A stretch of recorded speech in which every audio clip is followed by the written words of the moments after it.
예상을 뛰어넘는 관세율 충격이 전 세계 증시를 덮쳤습니다. 외국인들의 우리 증시 이탈이 5거래일째 이어졌고 미 국채와 엔화, 금 같은 안전자산으로 수요가 몰렸습니다.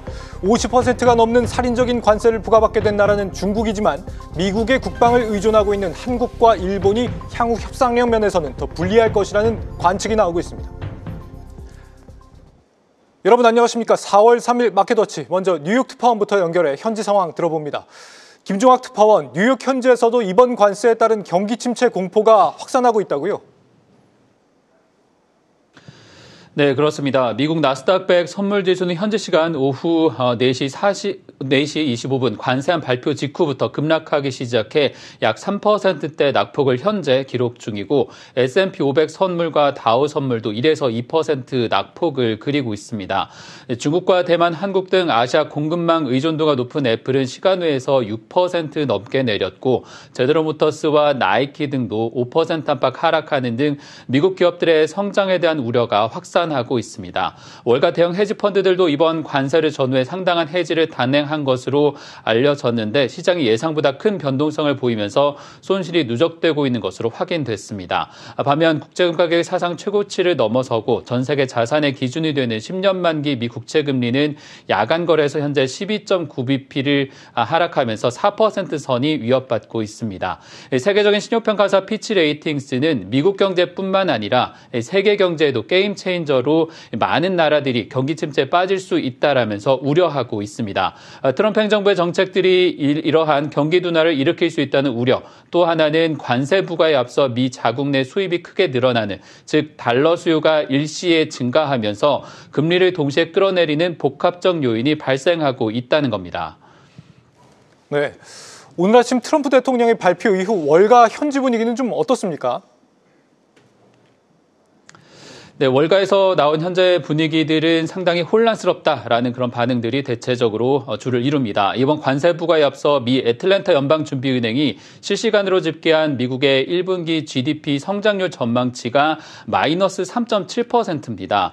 최근 회복세를 보여온 제조업 경기 전망이 꺾인 시점에 이번 고강도 관세안까지 더해진 겁니다. 트럼프 대통령이 이날 약 48분간 연설을 통해 밝힌 최소 10%, 또 무역 불균형 국가에는 최대 90%에 달하는 관세를 부과한 것을 두고 월스트리트는 예상에 벗어났다라면서 혼란을 보이고 있습니다. 앞서 스티브 마른 미 백악관 경제자문위원회 위원장이 지난해 제안한 글로벌 무역 시스템 재구축이란 보고서대로 관세 부과를 통한 경기 둔화 시나리오가 현실화될 가능성에 무게가 실리고 있습니다.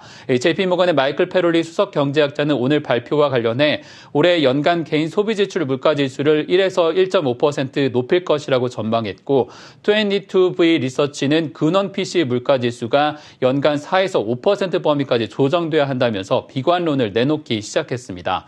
TS 롬바르드의 스티픈 블리츠 수석 이코노미스트는 단기간 하락한 이번 미 국채 금리는 관세 영향에 따른 수입 위축과 자본 유입 감소 등으로 하반기에 미 경제에 더 큰 위험을 초래할 수 있다는 전망도 내놨습니다. 네, 중국 상무부가 단호히 이 반격 조치를 하겠다라고 성명을 냈던데 무역 전쟁이 본격화하는 게 아닌지 걱정이 되는군요. 네, 무역 전쟁과 관련해 스콧 베센트 미 재무장관이 블룸버그와 단독 인터뷰를 통해서 언급한 대목이 있습니다. 베센트 재무장관은 보복하려 하지 않는 것이 좋을 것이라면서 보복이 없다면 지금 제시한 수치를 상한으로 정하고 바닥을 살펴볼 수 있다고 언급했습니다. 이 말이 협상 가능성을 의미하는 것이냐는 질문에 대해서는 중국과 유럽연합 등이 접촉을 시도했지만 결국 트럼프 대통령의 의중에 달려있다면서 이러한 불확실한 상황이 한동안 이어질 가능성도 내비쳤습니다. 이런 상황에서 각국은 반박 성명 외에 구체적인 대응 방안은 내놓지 못하고 있습니다. 미 수출품에 대해서 올해 들어서만 54% 추가 관세를 받게 된 중국은 말씀대로 상무부 성명을 통해서 미국 관세에 대응한 자국 이익 보호를 강하게 대응하겠다라는 정도 외에는 추가 발언이 없는 상태입니다. 이번 관세 가운데 가장 낮은 10%를 부과받은 호주 앤서니 알버니지 총리는 논리적인 근거도 없고 부당한 관세로 미국인들이 더 큰 피해를 볼 수 있다면서 비판 대열에 합류한 상태입니다.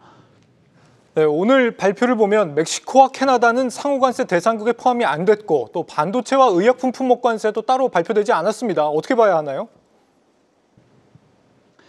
네, 캐나다와 멕시코도 관세 부과 대상에서 완전히 제외된 것은 아닙니다. 백악관은 이번 회견이 끝난 뒤에 불법 마약류와 불법 이민과 관련해 25%의 관세를 적용하되 이것이 해소된다면 10%의 관세를 적용한다는 입장을 확인했습니다. 또한 트럼프 행정부는 당초 오늘 발표 대상에서 빠진 반도체와 제약산업, 광물 등에 대한 추가 관세는 무역확장법 232조에 따라 별도의 조사를 추진하고 있다고도 설명했습니다. 다만 지난 자동차 관세 부과와 마찬가지로 이번 조사는 형식에 그칠 가능성이 있고 이달 내 결론이 내려질 수 있다는 에버코어의 전망도 나오는 상황입니다. 한편 미 상원은 이날 국가경제권한법에 따른 캐나다에 대한 트럼프의 관세 부과안을 무효화시키는 결의안을 통과시켰습니다. 이것이 완전히 무효화하는 것은 아닌데 고강도 관세에 대한 반발과 미국 의회 내 힘겨루기 양상으로 번질 가능성까지 보이면서 이번 파장이 미국 내에서도 한동안 이어질 전망입니다.